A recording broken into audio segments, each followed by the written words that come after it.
What's going on, everybody? Welcome to GmiasWorld, and today we're going to be talking about the players that the pros use on a competitive level of Madden and why they use them. Now, it's very, very similar to the things that I do, but I do my things for different reasons, and obviously, I'm more than likely going to tell you guys the truth about, specific players, regardless of what they do, if they catch the ball, if they don't catch the ball, stuff like that. But I'm going to go ahead and I'm going to show you guys what the pros look for defensively, all right? Now, defensively, the meta, you should know right now. If you're just starting to play Madden, if you're new to it, if you're trying to get your skill level up and stuff like that, there's certain things you need to know about building your team. The number one thing is your secondary, minimum 91 zone. Now, I get a lot of questions on Twitter. I get a lot of questions right here on YouTube. People ask me, all right, Gmia, you're saying 91, but can I use Tyrann Mathieu, which is a motivator to elevate some of these guys to get the 91 zone meta? Will they play the same as the other guys that have that same zone? Now, an example of that is Marshon Lattimore. Okay, his newly upgraded, updated, whatever card, however you want to say they did to his card, they gave him a 90 zone coverage, right? So a lot of people want to utilize this card, especially if you got the Rookie Premier that transferred over from Madden 17 to Madden 18 because it's a free card and he's a 94 overall. So Tyrann Mathieu at free safety at a motivator gives everyone +2 zone coverage. So you would say to yourself, all right, does it still matter? Is he going to play the coverage the same way Calvin Johnson out of position with a 93 zone coverage plays the coverage? Yes, he's going to play the zone coverage the same exact way that 93 zone coverage Calvin Johnson plays it. All right? So for anybody that has that question, as long as when you set your lineup, and remember, Tyrann Mathieu has to be starting at his position in order for his chems to work. All right? I've had people try it out for me because I'm not going to waste my time buying the card. I just ask other people to, to check it out for me, and then they get the feedback back to me because I have the Mutt Master. So I'm not benching Sean Taylor for any reason unless it's for another Sean Taylor that's upgraded. All right? So let's just get that out the way right now. Your secondary should have a minimum of 91 zone coverage. If you use Tyrann Mathieu to get the 91 zone coverage, it's still 91 zone coverage. When you look at the screen, like right here, I think he's also, what is he, like a 90 also? Like Deion Sanders is also a 90 zone coverage. So if I wanted to go budget squad, right, or lower my level, to try to do, pretty much like a lot of these pros play salary cap, I could use Tyrann Mathieu and use Deion Sanders and somebody else that had like a little bit lower zone coverage and boost it a little bit. But those things will all affect your cap. But the primary part about this is I've been getting asked questions about why these pros use these cards. And they look for specific things, all right? So secondary, we're all on the same page at this point that we understand that they're looking for a minimum of 91 zone. Early on, when they were using regular teams, that's why a lot of people were using the Seahawks. For Earl Thomas III and stuff like that, he had a high zone coverage. They were using teams that would react to the ball. And after the game was patched, they kind of enhanced it even more to where they would jump the routes. Now, as of the last update, they kind of took a little bit away from it. It's not the same thing, no matter what anybody tells you. They don't play the same way. They don't jump the routes the same way. You are more than likely going to get mossed. I don't know I don't know exactly what happened as far as the most recent update. But for the most part, if you want your players to play, decent coverage, you're going to need a minimum of 91 zone. All right? So when the pros don't usually grind out Mutt. They don't usually do that for the most part. Some of them do. I've seen some of them actually have Sean Taylor in their lineup. I don't know if they had somebody else do it, whatever, because usually they're just grinding and labbing and stuff like that. But they look for the cheaper cards that do the best things for them. Okay, so that's the mindset I want you guys to have. Especially a lot of my new subscribers that are coming in. You just got the game for Christmas, and you're trying to figure out, how can I be competitive? They keep matching me up with guys that are 100,000 overall. I had one guy tell me he played against a team of all Jesus. Listen, if that's happened to you, click the like button, because I'm going to show you right now why it doesn't matter. Let's go ahead and look at the auction house right now. And I'm going to explain to you something very, very simple that's going to help you build your team and be able to compete no matter what. We're going to go to the auction house. We're going to go over to cornerbacks, right? We're not going to deal with free safety right now. We're going to go to cornerback. We're going to go to quality once this thing loads up, and we're going to go to about like a 92 to a 93. All right? Now, What's going to happen is this, right? Let me just explain something to you. You see the players that pop up, right? You see Mel Blount. Mel Blount right here, he has a 90 zone coverage. For the most part, a lot of pros won't use this card just because he's one under the meta. Okay? That's how serious the meta is. So I need you guys and girls to understand that. When you're picking a cornerback, you're looking primarily for something like that. Now, you're probably going to say, yeah, but, you know, I've seen people use them. Listen, more likely than not, you're not going to get pros using these cards as the outside corners. Maybe they'll play something else. Maybe they'll have him blitzing. Like Jonathan Joseph, he has an 89 speed. Maybe they'll utilize him to blitz off the edge. You know, the nickel 3-3-5 is pretty popular, stuff like that. But you're not going to get them playing him on the outside. What you will get, if they want to spend higher coin, you'll get something like this. You'll go up against a guy that still has Rondé Barber. Even though Rondé Barber is trash, you'll get somebody that has an Eric Allen. But this is not the full Eric Allen. This is the 92. The real Eric Allen is like a 90 what? Like a 94 or something like that. With zone coverage or like a 93, 94 zone coverage. You see, like this guy, Randy Moss, right? You would have to have Tyrann Mathieu, but you might see him anyway, and he might just blitz. Why would he blitz? 94 speed, 93 excel. So when you see these cards, it depends on what you're like. What are you trying to accomplish? Are you just blitzing them? Because remember, pros don't blitz like really smart players. It's all about speed off the edge. If you're running nickel, dime, whatever you're running, right? The speed guy doesn't really. He could be a dead squirrel with no brain in the skull. Okay, he just has to have speed and be able to move. The guys that play outside, like for instance, you wouldn't use Mike Vick because he has an 88 zone coverage, and even with Tyrann Mathieu, he would go to a 90. But if you had John Madden as a coach, he would get to the 91 if you wanted to like play around with chems. But remember what I told you, as long as that player shows that zone in your lineup, he will be okay in the game. Okay, he will keep that zone coverage. For instance, a Josh Norman, you may run into people that are still using Josh Norman, a Casey Hayward.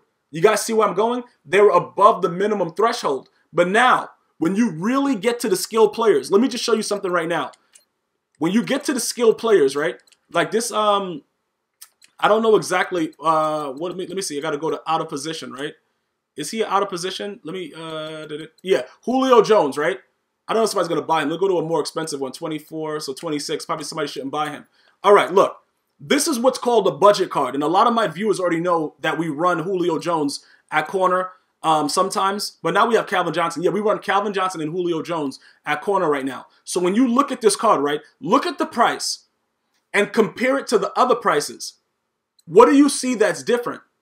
It's a dramatic drop in the price, but the zone coverage on the left is the same meta.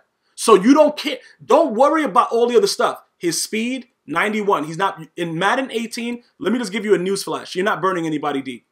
Okay?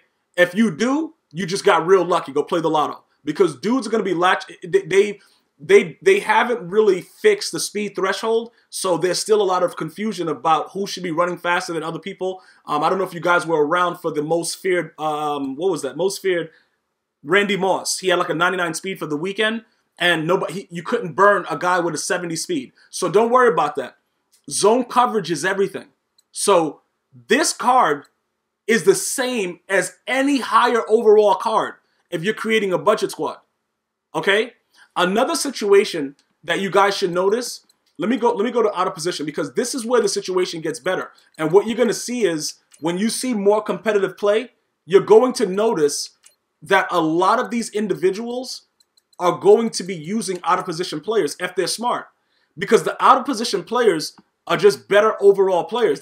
They know exactly, they do exactly what the legends do and all that other good stuff for very, very cheap. It doesn't really matter. And that's what I'm trying to make sure you guys understand.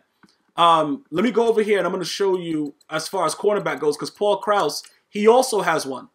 We wouldn't use John Ross, but Paul Krause, right, out of position, he has that meta. Okay? Now, Paul Krause, at what he usually plays like what? Strong safety, free safety? I think he's like a strong safety or whatever, right? Whatever his usual position is, everybody knows that this dude is glitchy. So for him to be an out-of-position corner and 63K, he's probably going for a lot cheaper than that. I just clicked on the first one.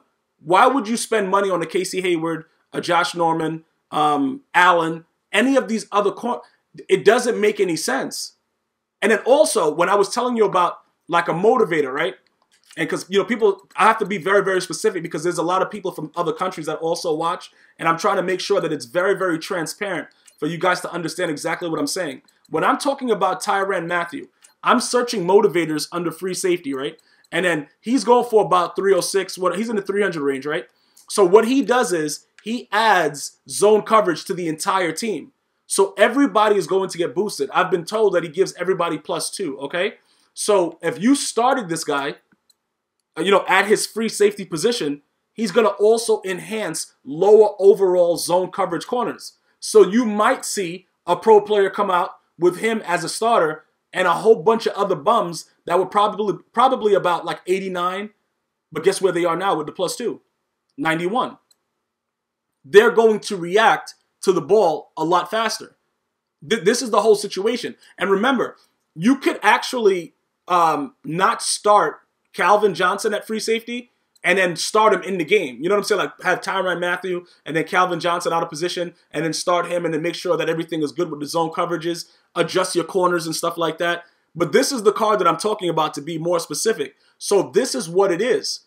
This is how defensively they choose their secondary. And this is a huge situation. This is not something that you should take lightly because if you try to run out routes, whatever kind of routes you're running, it's more likely than a higher zone coverage is going to intercept that ball. So if you're trying to make plays, and a lot of you guys have been telling me, yo, Gmia, the matchmaking is terrible. I know that. I understand it. But what are we going to do? We can't complain about it. We got to figure out how to make it work for us. So we got to put together the best possible team.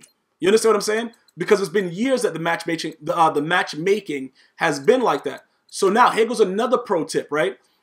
This guy out of position, right? This dude right here, Okoye, out of position. This dude is a savage. Where is he? Okoye, right? He's a little pricey. Okay, right here we see him for 74, right? This dude's speed and block shedding. Look at what you're looking for. That block shedding, he's above the 91. Now, people can't prove that the meta really counts for block shedding because when you play against teams with lower overall D lines, they still block shed immediately and come in and sack you. So there's no real verification about the actual meta for block shedding. But the speed with the block shed, this is ideal for a pro player. Because regardless if you believe in the meta or not, he has a higher chance of block shed, and he's one of the faster D tackles in the game. And he's out of position. So instead of spending money for like a too tall Jones or whatever, I think he's like a left end, but a lot of people play him at D tackle, Poe, Aaron Donald, stuff like that. This guy is ready to go. He's ready to go because you're looking for speed and block shed. All right? Strength is decent also, but you're looking for speed and block shed. Now, strength is a factor on the D line. Okay? It's a very, very important thing because what happens is dudes get pancaked a lot depending on what kind of formations you come out in, and it's more likely that your guy won't get pancaked the stronger that he is. All right? So that's just another tip for the D line. Now, as far as your linebackers go, your linebacker, people don't really understand exactly what's going on, but they utilize the same meta for the corners, and they try to get guys that have higher zone coverage. Okay? So, sort of like this, right? The program with the heroes, where is he? Peluzny is kind of high. We're the heroes, mud heroes, right? And then we're going to go to middle linebacker. I think, isn't Peluzny, I think he's a middle linebacker. Let me see what he's dealing with. Let me go Navarre Bowman. Okay, so he's not a middle linebacker? So what is he? Is he like a right outside linebacker? Let's see what he is. Terrell Suggs is a total bum. Never used that guy. So is he left outside? Or is just none of them available? Because I thought that he was, okay, there he goes right there. All right, so look. He has a higher zone coverage. Play recognition, where's his zone? Let me see, hold up. Let me go to his zone coverage. Because a lot of people use him because of his zone coverage. So we're going to go check it out and see what it is. And to be honest with you, okay, he has a 90 zone coverage. So he's below the meta. And even before that motivated card was out, a lot of dudes that thought they were skilled was running around with him. Now, I will tell you this. The reaction time is a lot faster with the linebackers when their zone coverage is high. That I cannot tell you. Listen, that it is very, very important if you're into that kind of stuff. But me, I don't really care about my middle linebackers like with zone coverage because I blitz every play, right? So I just need them to react. Most of them don't, but I've never used Peluzny before. I've never really used him, so I don't know exactly. All I can tell you is how he plays against me, and he usually picks me off and runs it for 6. So the zone coverage matters, but I'm not sure if the meta of 91 is the same for the for the linebackers, because this was working before Tyrann Mathieu came out with the 91 zone. He just had a higher zone coverage. Now you can boost it, and maybe these players were boosting their zone coverage and stuff like that, maybe chemming him with the coach or read and react, whatever it is. But he's always played it very, very well. So that's just insight for you guys to understand about the linebacker core. So defensively, that's how I would build my team. I would look for core values, just like the pros do, and it's a reasoning behind why their players react. So that's, that's pretty much the secret to what they do. That's how they build their team. If you would like to know more information, possibly about offense and stuff like that, feel free to leave it in the comments, and I will get back to you as soon as possible. I want to thank you guys for watching. Until next time, one love.